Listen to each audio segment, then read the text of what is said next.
what? So you've got the trailer on the back at the moment. I've got some photos here of the trailer for people who don't know. I don't know if you've got signaging. Tell us what happened yesterday, because obviously the winds. There was reports this morning when I got up in Otago that winds are up over 100 k's an hour. What happened to you guys yesterday? Yeah, it got pretty hectic, man. Like, yeah, it got quite emotional. We nearly went over. So, wow, like wheels off the ground when you went over.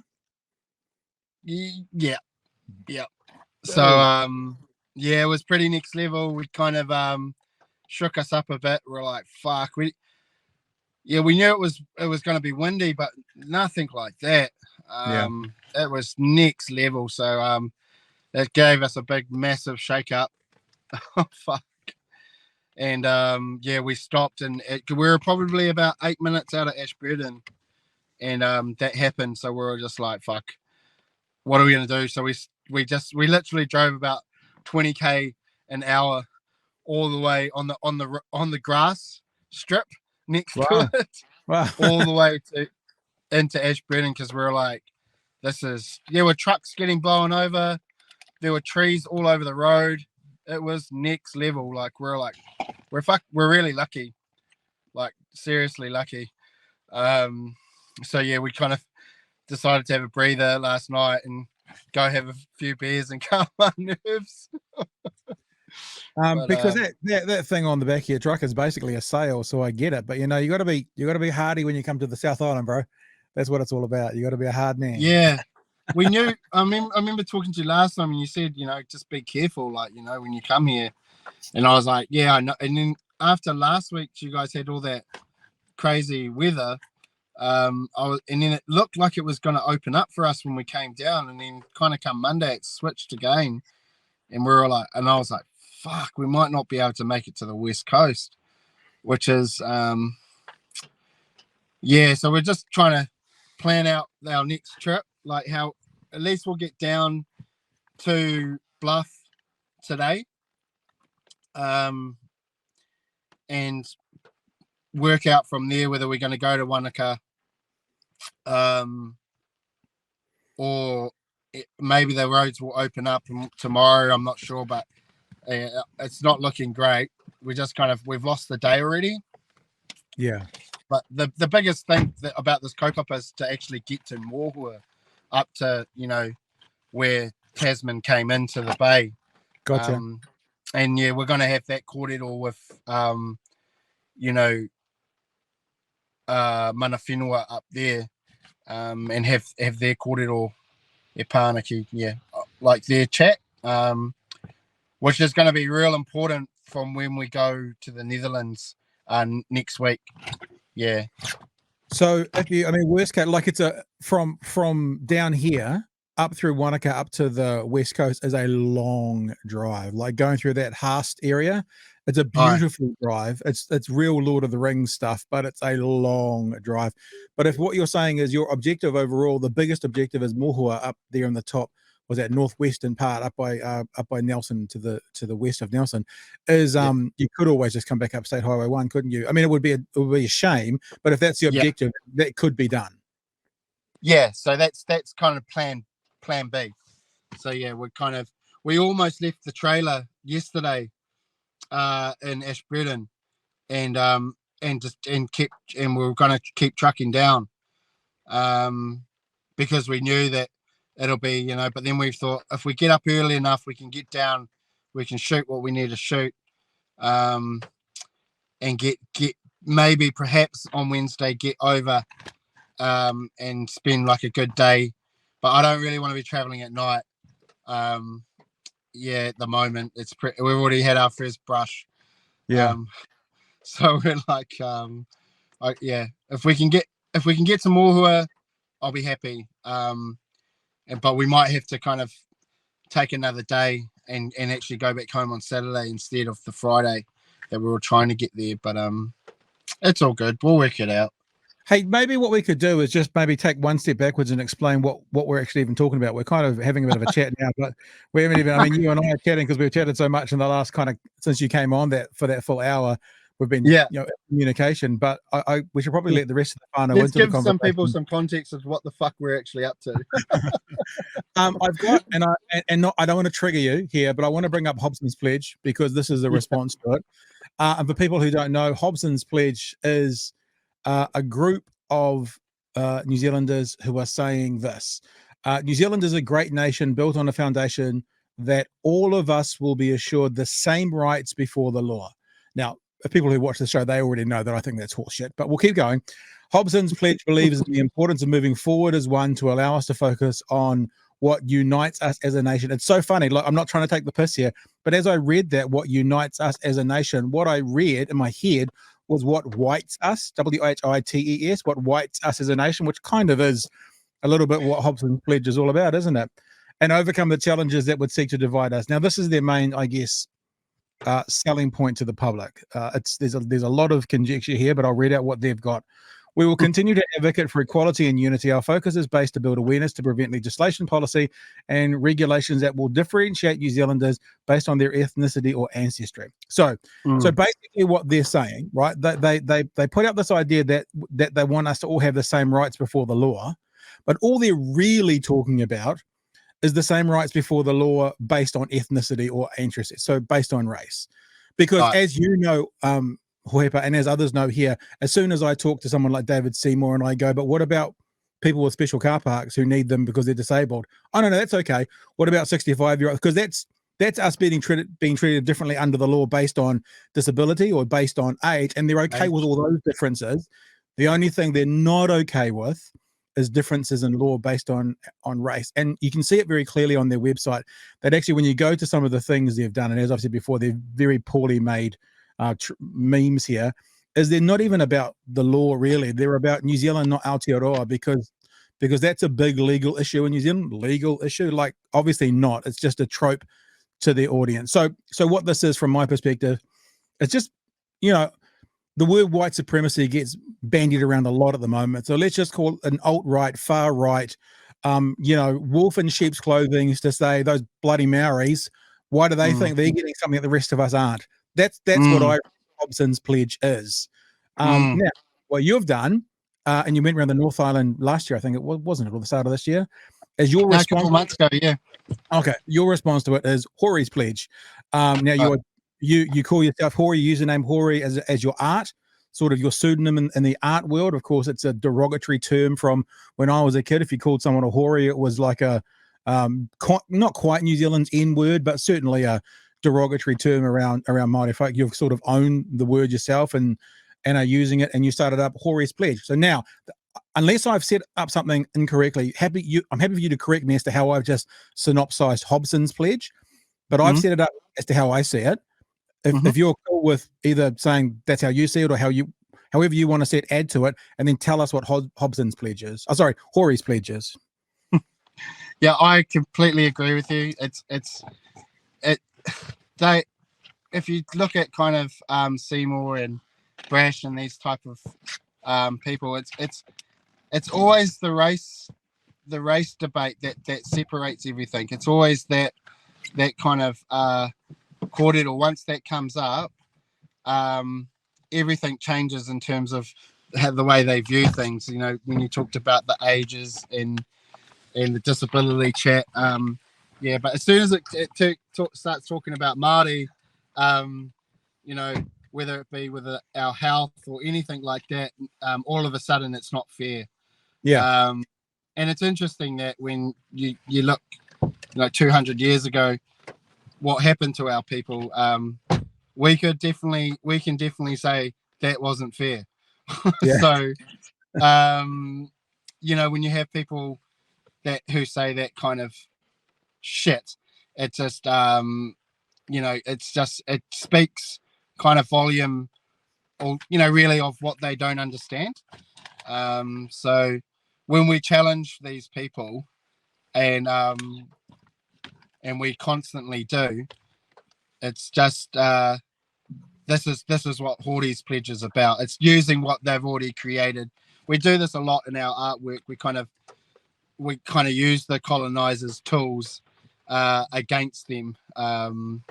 So we use this kind of we've used HORIs, obviously looks at Hobson's Pledge, but in this one we're kind of trying to give more insight and matauranga knowledge around the way Maori view the world, which is a very hard thing to do. And we kind of do it. We kind of offer comparisons, so people who don't quite understand our world can take something and might be able to actually see it if they see the comparison of what it's like for us. And we do that using the artwork. But yeah, it's very, when you're talking about the New Zealand not Aotearoa and the constant kind of campaigns that Brash has been a part of, that they are all entrenched in racism. So that's the root of the actual problem for most of these groups, is they don't actually notice, they don't even realize that it's actually racist at all. And well, let me jump in, because I wrote down, as you said, it demonstrates what they don't understand, right? And I wrote down what they don't understand on my little notebook down here, my little pad that I write my things on. And I kind of prefaced before by saying the word white supremacist gets bandied around. If this demonstrates what they don't understand, if that's actually bullshit, like if they do understand it, but they're just playing the game of not understanding, then they're white supremacists, right? Because they're actually going, we actually get the concept, but we're just going to ignore it because we're going to further our own agenda. If they don't understand it, then they're kind of ignorant bigots. Ignorant. Now, neither of those two things are good, but I guess you never know someone's heart, really, unless it is obvious through their words. So it's somewhere in that of ignorant bigotry or white supremacy. It's in that field somewhere. Yeah, definitely. And the thing with Seymour that's different is that he's actually he can whakapapa to being Māori. Yeah. So he's actually using that race and weaponizing that race card and using it as a ploy, really, to get, like almost like he's giving people, but it's not, he doesn't understand the world in which he's talking about. He'll claim it for political kind of gain. But he has no, you can just tell. You realize in this world, when someone's doesn't have a clue what they're up to or what they're talking about. And in that case, I think he's quite dangerous. And when it comes to Brash, I think it's just ignorance. Like, he actually just doesn't have any idea. And whether he wants to have an idea or not, I think Seymour's quite smart and chooses not to have an idea. But right. I think that he's only dangerous because his words, he's obviously an intelligent guy, and he uses this kind of thing to just get votes. He knows playing that race baiting the rednecks of the world is going to get him votes. And so yeah, when it comes to the political side of it, it's no good when it's actually a Māori that's playing that's doing this to their own people. Yeah. I mean, I think the other thing about the ignorance is when you point it out to them in a incredibly logical connection, they go, hang on, what do you mean? Like when I said to David Seymour about the car parks, right? Like, well, disabled people, that's discrimination against able-bodied people because they get special car parks. And his response is, but that's because they need it. I'm like, well, but hang on, Māori Health Authority, Māori health outcomes, lesser than the general population. What's the difference between they need a car park or they need a pension or they need a certain health initiative?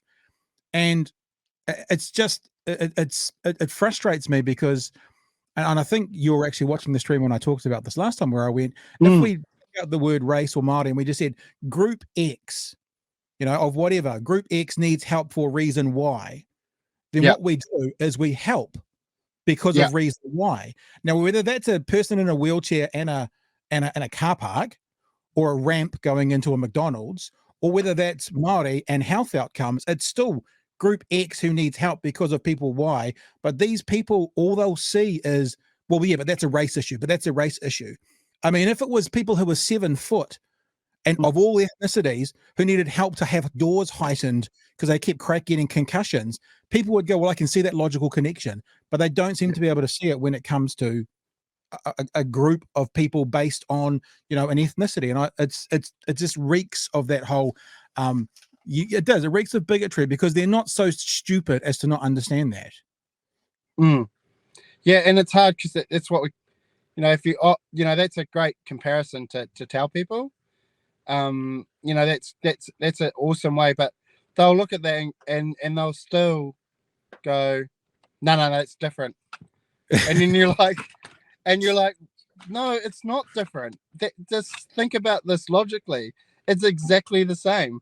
If X wasn't brown and Maori, let's say X was women and Y was breast cancer.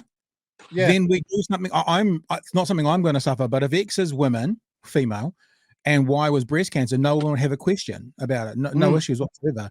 But if you slip Māori into there and then have an outcome that's not as good in the house, all of a sudden it's no, we need to be the same. It just makes no logical sense. Yeah, and I think what a lot of people forget is 200 years ago is not that long ago. Yeah, when colonization happened here, this all happened to our people, and these kind of different issues that affect us now, they all stem from that. And it's not very long ago that happened. They're like, that happened 200 years ago. But if you fuck a papa back, that's not long ago. That's kind of 5, 6, 7 generations ago. So the trauma that's happened from there that has come down the line, whether it has affected us in that way, whether it's with our health, whether it's with all these different issues that kind of Māori are dealing with, a lot of it stems from right at the beginning when Pākehā came here. But when you say stuff like that, a lot of Pākehā think, well, no, it's bullshit, and you're like, you're trying to explain to these people, like, this is seriously like what happened, and this is the effects of that is still here today.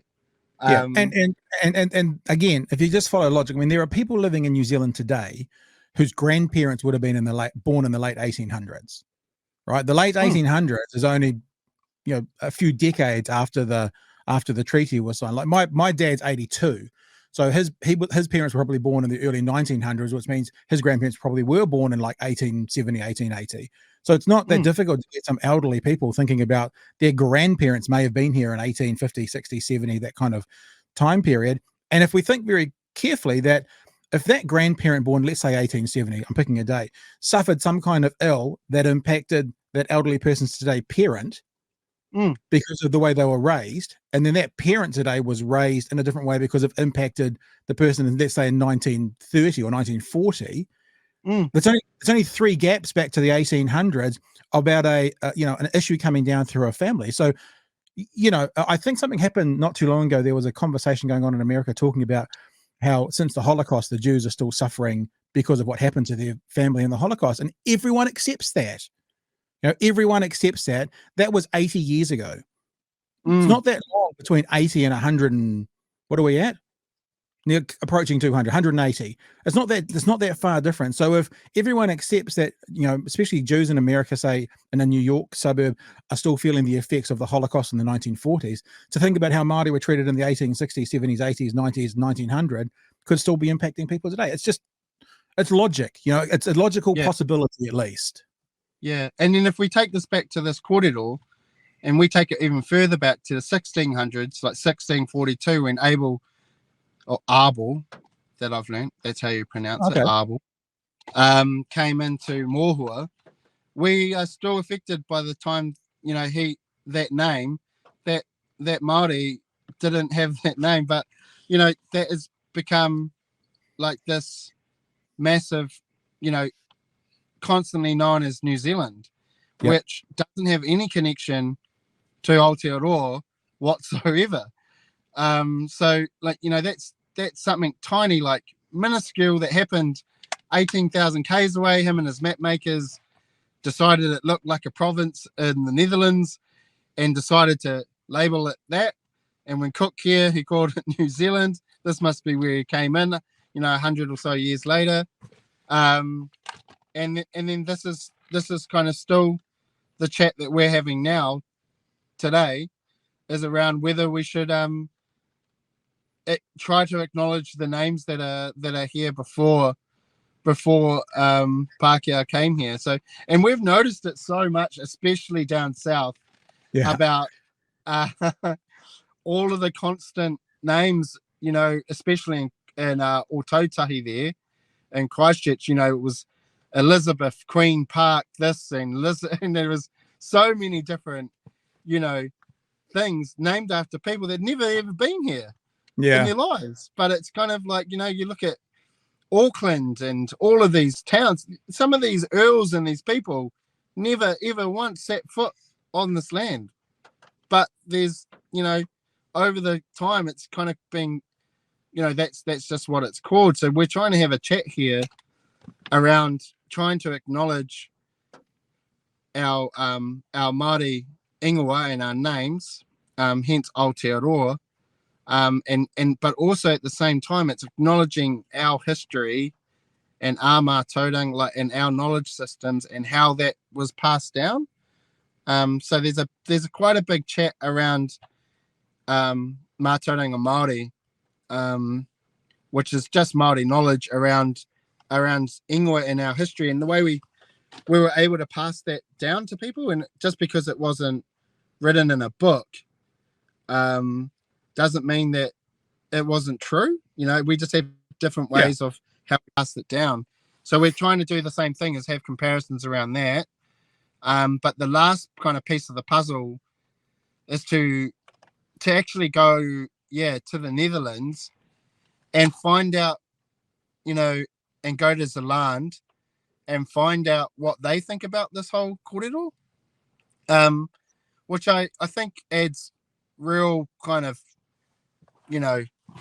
mana to the whole story, is if we're able to kind of go track back to where Ābel came from, go to actually into Zeeland, and talk to historians there about what may have happened when they were actually naming the space. And we're going to have this kōrero when we're in Mohua, with hopefully get into the dock office and cruise up there and talk to Ngāti Tama and Mohua hapu up there, to have their kōrero on it, of what actually happened there. So what was the hapu again? Tumata Kōkiri, eh? Yeah, so that was the hapu that were there when he came in, and they went out and met him. And I was just kind of talking to Kaumātua from up there about, the pukai that was kind of was blowing as the waka went out to him. And then they responded with a trumpet, and then our people just thought, oh wow, this is on. So so that's people got killed, and that's when he named it Murderers Bay, pretty much. So but he never actually got off his boat at all. So it's just trying to fill the gaps with the narrative from our side of it, so we know what that happened, and then try and kind of work out between the historians on that side, to see how it all happened. But it's, if you simplify it back, a guy come from a country that wasn't from here, named the spot, and then left, and we are still continually calling this space New Zealand when there was already a name that was here. So that's the kind of whole conversation we're trying to nail down. And it's been interesting. I've learned so much, and it's been pretty amazing, actually. Like having the kōrero, we went to Te Pukahiwi o Kupe, which is the Waido bar.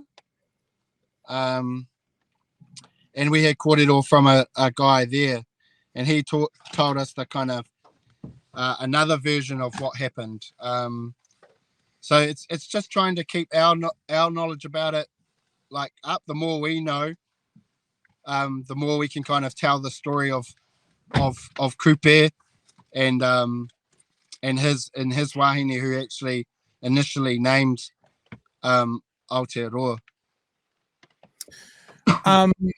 You're obviously where you are. There's obviously pre-record because we can see the lovely, fine, rainy daylight weather in the background. Are you planning on stopping in Dunedin as you drive through? Yeah, we kind of trying to work it out.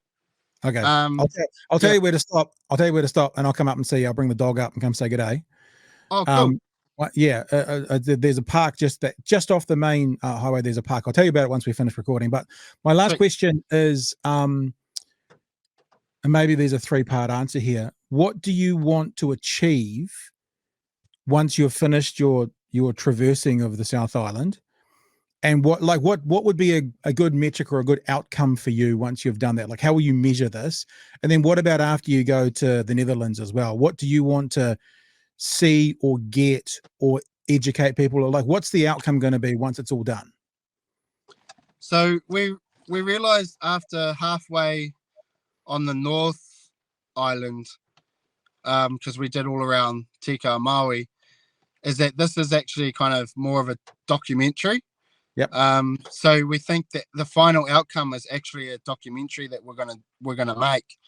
Cool. Yeah. So because we've filmed so much of this whole Haidinga, and we've filmed most of down the south what we've done, and there's so many people that we've talked to and had kōrero with. I think we to kind of have a final art piece to kind of do it is it actually will be a film.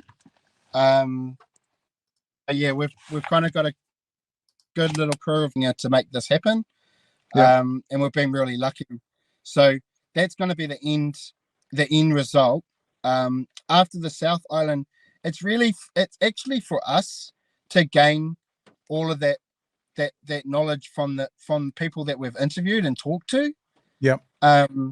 Because the more matauranga that we have about it, it enriches the whole story that we're trying to do. And because the weather's been so shit, we've been able to stop in.